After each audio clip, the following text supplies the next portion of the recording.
कौशल्या के पैर छूकर निकले राम, ये कहकर कि मां मुझे जंगल का राजा बना दिया। जितने लंबे उनके डग हो सकते थे वो चौंकाने वाले थे। वो जिस तेजी से निकला राम मां के पैर छूकर, उतनी गति किसी और की है भी नहीं। वो विष्णु है, वो व्याप्त चेतना है। उसके पग तो बड़े अनूठे निराले हैं। वो एक पग में समूची धरा माप लेता है, दूसरे में स्वर्ग को हेर लेता है। कुछ पल में तीसरे पग के लिए तो कुछ मिलता नहीं। वो इतनी तेजी से डग चलते हैं उसके, उसे धरा मापनी आती है। विष्णु माने इसका विस्तार है, जो विस्तृत है, व्यापक है, विद्यमान है, कण कण में, हर पल में, हर दिशा में जो विद्यमान सत्ता है, उसके लिए शिव कहते हैं हरि व्यापक सर्वत्र समाना। जो समरूप से सर्वत्र व्यापक है, हरि व्यापक सर्वत्र समाना। वो व्याप्त सत्ता है, विद्यमान सत्ता है, वो नित्य सत्ता है, वो हर पल में है। वो तेजी के साथ चले, डग लंबे उनके हैं कुछ। अब वो उस ढंग से निकल रहे हैं कि अब आसान हो गया है, मार्ग प्रशस्त हो गया है।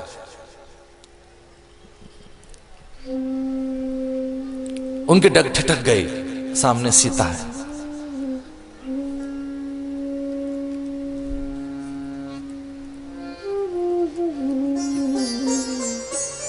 जैसे वो सब कुछ त्याग कर खड़े हों। और ये पत्नी का धर्म बनता है कि उस काल में पत्नी सहायक बने, हर काल में। वो इहलोक में नहीं, परलोक तक, परमार्थ में, पुरुषार्थ में, पराक्रम में, शौर्य में, धैर्य में, उदारता में, दान में, जहां खड़ा हो उसका पति वहां उसके वामांग में रहे। वो एक प्रतिज्ञा है, वो व्रत है, उसकी पूर्ति करे, वो अपने वचन निभाए। वो केवल इस लोक में नहीं, परलोक तक तार दे उसकी पूरी पीढ़ियों को। पत्नी मनोरमाम देही मनोवृत्तानुसारणीम तारणीम दुर्ग संसार सागर से कुलोद्भवाम। वो केवल मनोरमा ना हो, वो केवल मन की वृत्तियों के अनुकूल ना हो।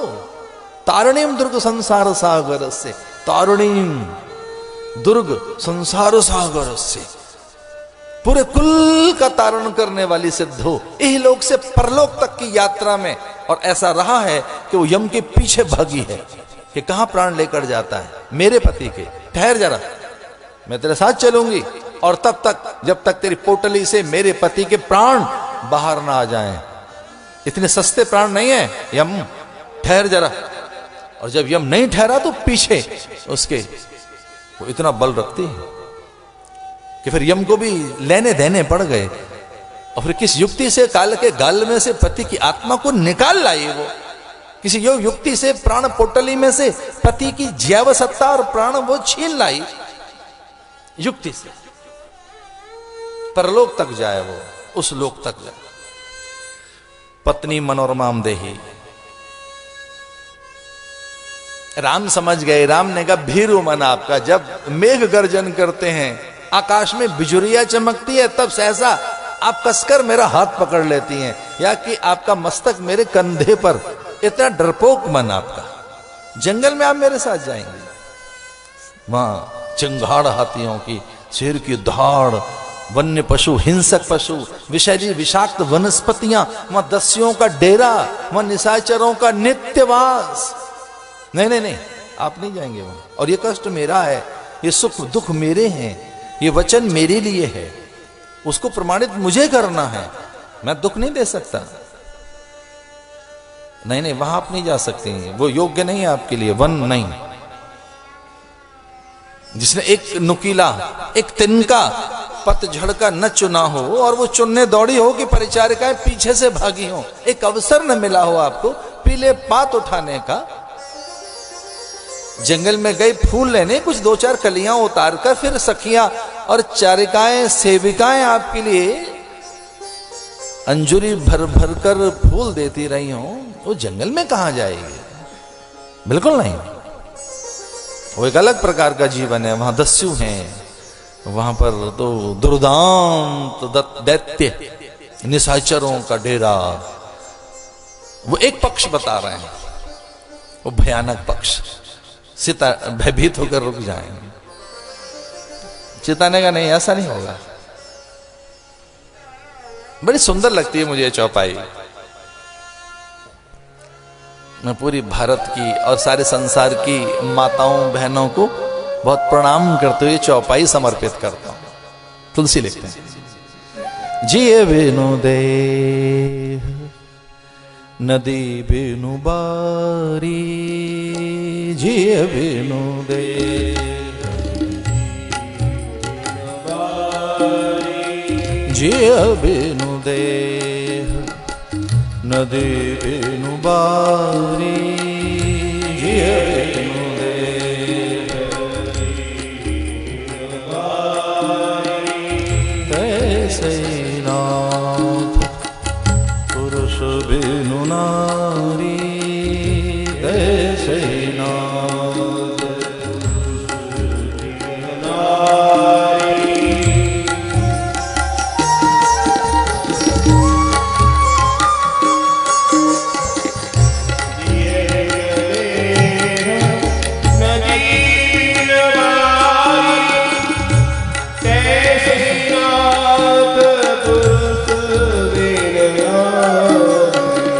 जिए बिनु देह नदी बिनु बारी,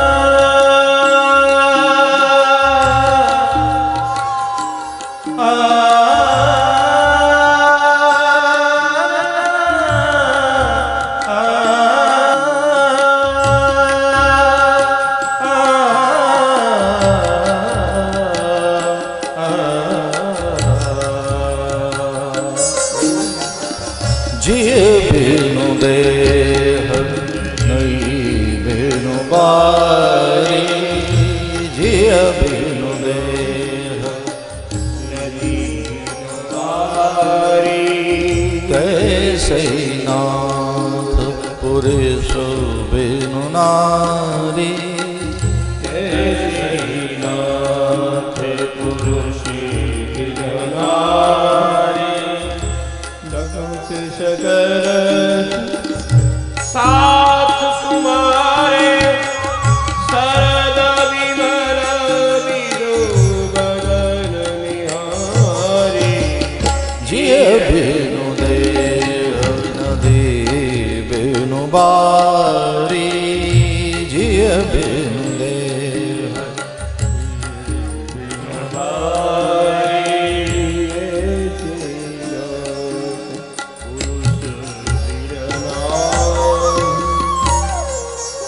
बिनु देह। एक बड़ा दर्शन वो राम को बताने लगी कि बिना प्राण के काया कैसी होती है, बिना श्वास के शरीर कैसा है, बिना आत्मा के देह कैसी है। अगर प्राण न हो देह में तो सब। इसलिए हे देव, आपके बिना मेरा कोई अस्तित्व तो नहीं है, आपसे मेरा अस्तित्व है। मैं रह नहीं पाऊंगी, कंटक मैं चुनूंगी इस विपत काल में। ऐसा साहस कभी नहीं होगा मुझ में कि मैं आपके आगे चलूं, पर हां कभी आगे चलूंगी। को कंटक दिखा, कंकड़ी दिखी, सूखे पात पल्लव दिखे, कहीं कोई दुर्गमता दिखी, दुस्तरता दिखी, वो दुर्गमता दुस्तरता मैं उसमें सहकार करूंगी, उस एकाकीपन में मैं सहकार करूंगी। 14 बरस का जो एकाकीपन है उसमें मैं साथ रहूंगी। वो एकाकी पल अपन आपके पास क्यों रहे? राम ने संकेत किया कि शीघ्रता करो। फिर वो ठहरना नहीं चाहते और वो जैसे खड़ी थी साथ हो गई। वो जहां जिस अवस्था में थी राम के साथ चल पड़ी। वो जिस भी अवस्था में थी, कुछ बीन बटोर ले, कुछ रख ले मार्ग के लिए, सांझ के लिए, कल के लिए, फिर कोई और विकल्प नहीं है। और ध्यान रहे, कभी कभी विकल्पहीन अवस्था ही संकल्प की दृढ़ता और उसकी सिद्धि का कारण बनती है। जिनमें बहुविकल्प हैं और विकल्पों का भंडार है एक प्रकार से चित्त, और जब चित्त के संपूर्ण विकल्प और विपर्य और पर्याय ध्वस्त हो जाएं, कोई विमर्श न रहे, कोई आश्रय न रहे, तब फिर वो संकल्प सिद्ध होता है। से चित्त में कोई विमर्श न रहे, विपर्य न रहे। एक विपर्य दोष है बहुत बड़ा, विकल्प दोष भी है एक प्रकार का, एक पर्याय भी कई बार वो नहीं दे पाते। मेरे मित्र सन्यासी कभी कभी मुझे टोक कर कहते हैं कि आपके पर्याय बहुत हैं, तो मैं कहता हूं पर्याय दिखते होंगे लेकिन वो समानार्थी नहीं है, उनके अर्थ अलग अलग निकलते हैं कई बार। मैं कहने के लिए मस्तक, सर और ललाट या लिलार या कपाल और भाल कहता हूं, लेकिन भाल का अर्थ कुछ और है, कपाल का अर्थ कुछ और है, ललाट का अर्थ कुछ और है, मस्तक का कुछ और अर्थ है, सर का कुछ और अर्थ है। ललाट में दर्द नहीं होता, सर में दर्द होता है। ललाट की क्रिया नहीं होती, कपाल क्रिया होती है। सरोच्छेदन, ललाट उच्छेदन नहीं होता, सरोच्छेदन होता है। ललाट में विचार नहीं आते, मस्तक में विचार आते हैं। मांग है, माथा है, अलग अलग चीजें हैं। मांग और माथा एक जैसे कैसे हो सकता है? माथे पर बिंदिया है, मांग में सिंदूर है। तो लिलार कुछ अलग है, ललाट कुछ अलग है, कपाल भाल कुछ अलग है, माथा कुछ अलग है, मस्तिष्क कुछ अलग है, सर कुछ अलग है। कि जी चलो अब ललाट क्रिया कर दें, सर की क्रिया कर दें। सर की क्रिया नहीं है, कपाल क्रिया है भाई। वो भाल कुछ और है, मस्तक कुछ और है। ये पर्याय नहीं है। आप कहो कि सब पर्यायवाची बोलते हैं बाबा जी, तो पर्याय नहीं है ये, इनके अलग अलग अलग अर्थ हैं, भिन्न भिन्न अर्थ हैं। हाँ, ये एक दिशा में कहीं ये बताते हैं कि वो क्या है। करतल, कर पृष्ठ, करांगुल्य, कराग्र, उनके न्यास में अलग अलग भेद हैं। उपासकों को पता है कि कराग्र क्या है, अंगुलियों का अग्र भाग क्या है, अंगुलियों का मध्य भाग क्या है, अंगुलियों का अंत भाग क्या है, फिर कर पृष्ठ क्या है, कर तल क्या है, नख का अर्थ क्या है, अंगुष्ठ और अनामिका, तर्जनी, मध्यमा और कनिष्ठिका के अर्थ क्या हैं। इन टोटलिटी में पूरा ये हाथ है एक पूरा, पर इनके अर्थ अलग अलग हैं भाई, इनके काम अलग अलग हैं। जो न्यासी हैं वो जानते हैं, जो अगर न्यास करना जानते हैं। न्यास पूजा जिनको आती है, जिनको न्यास पूजा नहीं आती, आवरण बोध जिन्हें नहीं है, आवरण उपासक नहीं है जो, उन्हें इन सब का कुछ पता नहीं। हाथ माने बुरा हाथ, मस्तक माने बुरा मस्तक नहीं भाई। कहीं विचार है, कहीं चिंतन है, कहीं धारणा है, कहीं संकल्पना है, कहीं अवधारणा है, कहीं आग्रह है। वो अलग अलग चीजें हैं। विकल्प है, विमर्श है, विपर्य है। फिर विकल्प, विमर्श, विपर्य ध्वस्त हो गए। वो जहां जैसे खड़ी थी निगल पड़ी पति के साथ। वो कहते बस मैं अब चलती हूं तेरे साथ। विलंब क्या होता है? आपके साथ में निकलती हूं, आपके साथ अभी चलती हूं। तो कुछ बीन बटोर कर नहीं, कोई विकल्प नहीं। अब वो चल पड़े राम और फिर सीता। अब वो दो हो गए, लेकिन भित्ति की तरह से, हिमालय की तरह से, अजय अटल दुर्ग सा जो सामने खड़ा है, जिसे लांग पाना बड़ा कठिन है, वो लक्ष्मण है। ठिठक गए पांव। राम कि कोई तर्क मान्य नहीं है उसे। राम ये कहें कि अब अवध में अनाथताए, उजड़ा हुआ अवध, रोदन अवध में, अब अवध में कोई नहीं, पिता की दयनीय अवस्था, वो कहीं ये भी कहें तो उसे कुछ मान्य नहीं है। और ये सारे तर्क ध्वस्त हो गए राम के कि पिता की दयनीय अवस्था है, वो शोक की अवस्था में, रोग की अवस्था में, वो कुछ सोच नहीं पा रहे हैं, ठीक निर्णय नहीं ले पा रहे, आंखें नहीं मिला पा रहे हैं। उनकी आंखों में आंसू, और केवल आंसू, हिचकियों के अलावा कुछ नहीं है उसके पास। वो वृद्ध हैं, पिता हैं, धर्म बनता है लक्ष्मण तेरा, तो वहां जाओ, उनकी सेवा में वहां पहुंच। एक आश्रय चाहिए उनको, पर लक्ष्मण को ये कोई मायने नहीं रखता। लक्ष्मण के आगे कोई चीज नहीं है उसको। वो अयोध्या के सुख नहीं जानता, वो माता पिता को नहीं पहचानता है, वो किसी संबंधियों को नहीं जानता, उसकी कहीं कोई निष्ठा ही नहीं है। उसकी कहीं, वो कहीं संबद्ध नहीं है, कहीं प्रतिबद्ध नहीं है, कहीं संबद्ध नहीं है, कहीं प्रतिबद्ध नहीं है, कहीं वचनबद्ध नहीं है। उसकी एक जगह संबद्धता है, कहीं एक जगह प्रतिबद्धता है, उसकी कहीं एक जगह वचनबद्धता है, उसकी एक निष्ठा है बस, राम। राम एक निष्ठा है लक्ष्मण की। लक्ष्मण उपासक है, लक्ष्मण एक निष्ठावान है, एक निष्ठ है, और उसकी एक निष्ठा है राम। माता रामो मत पिता रामचंद्र, स्वामी रामो मत सखा रामचंद्र। वो कहता है मैं दूसरे को किसी को नहीं जानता। माता रामो मत पिता रामचंद्र, स्वामी रामो मत सखा रामचंद्र, सर्वस्वमेव रामचंद्रो दयालु, नन्यो जाने नैव जाने।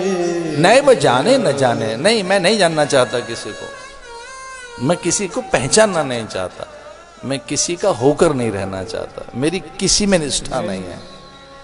मेरे माता पिता भाई बंधु सखा सब मेरे सारे तीर्थ चारों धाम राम हैं। राम मेरी अयोध्या है, राम मेरा जीवन है, राम मेरे प्राण हैं, राम मेरा इष्ट है। मैं उपासक, राम मेरा इष्ट है, इसलिए मैं किसी को नहीं पहचानता। कोई तर्क सामने खड़ा नहीं। अच्छा, उपासना भी कई कई ढंग की है। तुलसीदास जी ने भी संकेत की है कि एक उपासना है जिमे बालक राखई महतारी, करूं सदा तिनकी रखवारी। एक अबोध शिशु की तरह से रहो तो भगवान सहायक बनते हैं, अबोध शिशु की तरह से। मैं शिशु अति स्नेह प्रतिपाला, छोटा सा बालक हूं मैं तो, नन्ना सा फूल हूं, चरणों की धूल हूं, नन्ना सा फूल हूं, छोटा सा बालक हूं, अबोध हूं मैं, अजान हूं, अल्पज्ञ हूं, निराश्रित हूं, तेरे आश्रय में। बहुत अच्छी बात कही उन्होंने कि कोई मां अपने अबोध शिशु को छोड़कर नहीं जा सकती। उस शिशु को जो सद्य नवजात शिशु है, जो अभी जन्मा है, मुझ में इससे अधिक अकल और नहीं है कुछ भी। मैं इतना ही जानता हूं कि बस मैं इतना सा बालक हूं, तेरा अबोध शिशु हूं, मुझे छोड़कर नहीं जा सकते आप। राम के पास कोई अब तर्क नहीं बचा, तो राम ने फिर संकेत किया, जा फिर एक काम कर। और वो चोट जैसी लगी, लक्ष्मण घायल हो गया। अब जो राम ने कहा उससे लगा कि वज्रापात हो गया। अब राम ने जो बात कही उससे लगा कि अब जैसे कुछ रहा नहीं, पूरे रक्त को निचोड़ ले गया कोई, प्राण कोई पूरे की पूरे निकाल ले गया, देह बची है बस, पूरी आत्मा छलनी हो गई लक्ष्मण की। कुछ बचा नहीं लक्ष्मण के पास सिवाय इसके कि वो सिद्ध करके दिखाए कि राम कोई एक बात ऐसी कह रहे हैं, अब वो सिद्ध करके दिखानी है। राम ने कहा चलना है मेरे साथ, तो कुछ ऐसा कह दिया राम ने कि तार तार हो गई पूरी जीव सत्ता लक्ष्मण की, जैसे कोई प्राण निचोड़ ले, जैसे पूरे को अस्तित्व को हिला दे, जैसे पूरी कोई आत्मा हीन काया हो गई, एक बहुत चिथड़े से उड़ गए, कुछ बचा नहीं। राम ने संकेत करते हुए कहा उधर की ओर जहां सुमित्रा के महल थे, उन महलों की ओर संकेत करते हुए राम ने कुछ ऐसा कह दिया जो बहुत हृदय विदारक था लक्ष्मण के लिए। राम ने कहा फिर चलना है तो जा अपनी मां से पूछ कर, चलना है ना अपनी मां से पूछ कर। जैसे वो चुनौती देते हो कि माताएं बट गई हैं और तू अपनी मां से पूछ कर, अपनी मां से। वो ये संकेत नहीं करते कि कौशल्या के महलों की ओर जा। कुछ पल पहले तक तो माताएं बटी हुई नहीं थी। कितने परिवार ऐसे हमने देखे जहां यही नहीं पता लगता कि कौन किसका बालक है। कई बार तो पहाड़े की तरह से याद रखना पड़ता है मुझे, ये बहू किसकी है, वो बहू किनकी है, ये किनकी है। और फिर 7 दिन के बाद कथा निकल गई, वो पहाड़ा मेरा पूरा ही नहीं होता। वो इतना इमोशनल मर्जर पूरी फैमिली में कि कहां पता लगने देती हैं वहां की बहू बेटियां कि हम कहां किसकी कैसे हैं, कौन हमारा बालक। वो इस ढंग से तो 7 दिन तक हम पहाड़े की तरह से याद रखते हैं कौन किसका बालक है, और 7वें दिन पहाड़ा भूल जाते हैं। वो इस तरीके की संयुक्त मानसिकता, एकाकार वृत्ति, ऐसा समन्वय, पारस्परिक प्रेम, सौहार्द, वो ऐसी आत्मसात अवस्था, वो एकात्मता ऐसी, परिजनों में प्रीति इतनी गाढ़ी कि ये नहीं पता लगता कि कौन किसके हैं। वो एक कलेक्टिव वॉइस उनकी, एक सब इकट्ठे हैं। लेकिन राम ने कहा भाई अपनी मां से पूछ करा, उधर संकेत कर दिए, मां से पूछ करा। तेजी के साथ दौड़ा, तीर की तरह से दौड़ा लक्ष्मण वहां, ये सोचकर कि हां एक बार उनके चरण छूकर मैं आता हूं। ये कुछ ऐसे चरित्र हैं जो बहुत कम बोले हैं। बड़े लोग बोलते नहीं है, अपने स्वभाव से, व्यक्तित्व से, कृतित्व से, चरित्र से, चिंतन से जी कर बताते हैं। गुरोस्तु मौनम व्याख्यानम शिष्यास्तु छिन्न संशया। कई बार तो फिर अच्छे गुरुओं को भी निकट से जाकर देखो तो वो संकेत में ही कुछ बात बताते रहते हैं। चरित्र से बताओ, जी कर बताओ, स्वभाव से बताओ, बोलकर कम बताइए, जी कर बताइए। उपदेश जी कर बताया जाए, जी कर, अपने स्वभाव से, अपने चरित्र से, अपनी मर्यादाओं से, अपनी भंगिमाओं से, अपने भास आभास से आप चुप रहें और आपकी उपस्थिति उपदेश देती रहे। आपकी उपस्थिति से उपदेश जाए। आप बैठे भर हैं, आपका भास आभास, उपस्थिति, आपका मौन, और ऐसा लगे कि कोई एक वाग्धारा निर्झर की तरह से बह रही है और कोई बड़ा प्रपात नदिया की तरह से वेगवान है, एक वेगवती कोई नदिया की धारवत आपके उपदेश झर रहे हों, बह रहे हों और आप मौन हो। ऐसा उपदेश हो, हमें चुप्पी है और उपदेश चल रहा है आपके चरित्र से। कौशल्या कुछ बोली होंगी, सुमित्रा तो कभी नहीं बोली, उन्हें बोलना आता भी नहीं है। वो तो बीच में है, या तो बड़ी बोलेगी या फिर छोटी को अवसर मिलता है, वो तो मझली है, अवसर कम मिलते हैं उसे। तो आज अवसर मिल गया है बोलने का। कभी अवसर हाथ लगे तो नपा तोला बोलना, सही बोलना, सार्थक। बहुत आवश्यक नहीं कि बड़ों के बीच में बोला जाए, मौन ठीक रहता है बड़ों के बीच में। सुनो अधिक, बोलो कम। और कभी अवसर हाथ लगे बोलने का तो सत्य बोलना, सार्थक बोलना, प्रिय बोला, प्रियम ब्रूयात, मीठा बोलना। और कुछ ऐसा बोलना कि कोई इतिहास बन जाए, कुछ ऐसा बोलना कि आदर्श बन जाए, कुछ ऐसा बोलो कि सिद्धांत बन जाए। कभी कभी तो बोलते हैं उच्चतम न्यायालय के न्यायाधीश नजीर बन जाता है। वो कुछ बोले तो नजीर, वो कुछ बोले तो कानून बन जाता है। कहां बोलते हैं वो, कहां कुछ लिखते हैं? कुछ एक दो पंक्ति तो लिखते हैं बस, वो कुछ एक दो बारी तो कुछ बोलते हैं, फिर वो कानून बन गया। उसके आश्रित फिर चलता है, विधि व्यवस्था चलती है। मत बोलो, और बोलो तो कुछ ऐसा लगे कि पूरी धरती पर वो बोल दूसरों के लिए कल्याणकारी साधन बन जाए। ये तो क्यों बोले हम? आकाश कहां बोलता है? कभी गर्जना हो तो लगता है कहां कुछ होने वाला है। दिशाएं कहां बोलती हैं? धरती कहां बोलती है? बोलती है तो लगता है भूकंप आया है।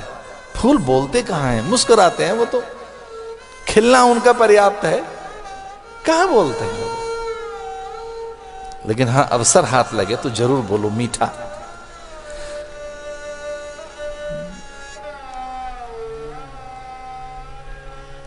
निकट आए लक्ष्मण को देखकर कहा था सुमित्रा ने, और उसे अवसर मिल गया था बोलने का। वो अपने पुत्र को कहने लगी कि बेटा, आज मैं संबंधों का सच उगल दूं क्या है। क्यों कई बार संबंधों का सच छुपा रहता है, संबंधों का सच बहुत से रहस्यों की परतों में दबा रहता है। कई बार बड़े रहस्य, और कई बार बहुत बड़े आवरण, कई बार एक बहुत बड़ा झूठ, एक इतना बड़ा भित्ति बन जाता है कि उसमें सच छुप जाता है। इसलिए संबंधों का सच उजागर कर दूं आज मैं, एक संबंधों का सच उगल दूं मैं। संबंध क्या है तेरे और मेरे?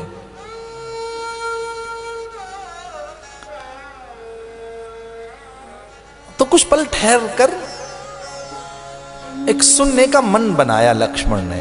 वैसे तो अनसुना कर रहा था वो कुछ मां की बात सुनना नहीं चाहता था, लेकिन अब कुछ सुनने का मन बनाया उसका। क्योंकि उर्मिला ने कहा कि एक सच है, उसे सुमित्रा ने कहा कोई एक सच है, उसे उगल दूं मैं। और एक सच, बहुत बड़ा सच, कि तेरी मां कौन है। क्योंकि ये बात तो मैंने भी सुन ली है, ये बात मेरे कानों तक पहुंची है कि राम ये कहता है जा अपनी मां से पूछ करा। तो वो तो मुझे भी पता लग गया कि वो मां के पास भेज रहा है, पर मां कौन है तेरी, ये सच तो कोई नहीं जानता। मैं जानती हूं तेरी मां कौन है, इसको तो मेरे इतर कोई नहीं जानता तेरी मां कौन है। और केवल मां नहीं, तेरे पिता भी, तेरे माता पिता का परिचय मैं आज देती हूं। संसार ये जानता है कि मैं तेरी मां हूं, और पिता दशरथ हैं, पर तेरे माता पिता कोई और हैं, फिर उनसे ही पूछो जाकर। बड़ी सुंदर सी चौपाई तो सीधा जी लिखते हैं। तात तुम्हारी मातु वैदेही, तात तुम्हारी पिता राम सब भात स्नेही, पिता राम सब भात स्नेही।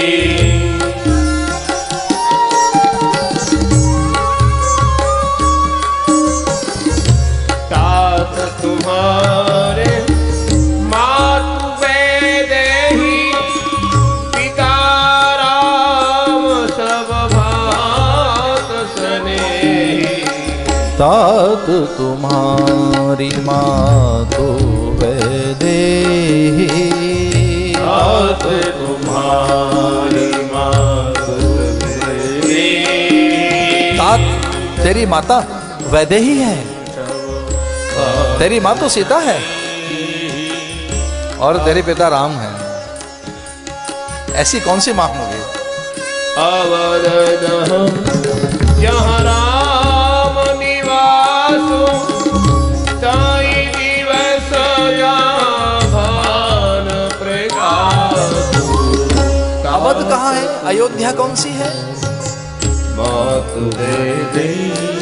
जहां राम वो अयोध्या है, जहां राम रहेंगे वो अयोध्या है। तेरी मां सीता है। तात तुम्हारी मातु वैदेही, पिता राम सब भांत स्नेही। तेरे पिता राम है, तेरी मां सीता है, इसलिए एक गलत दिशा में तू भटक कर आ गया है। यहां भटका हुआ प्राणी क्यों विलंब करता है? जब तेरी मां सीता है, उससे पूछना कि चलना है कि नहीं। अपने पिता से पूछ।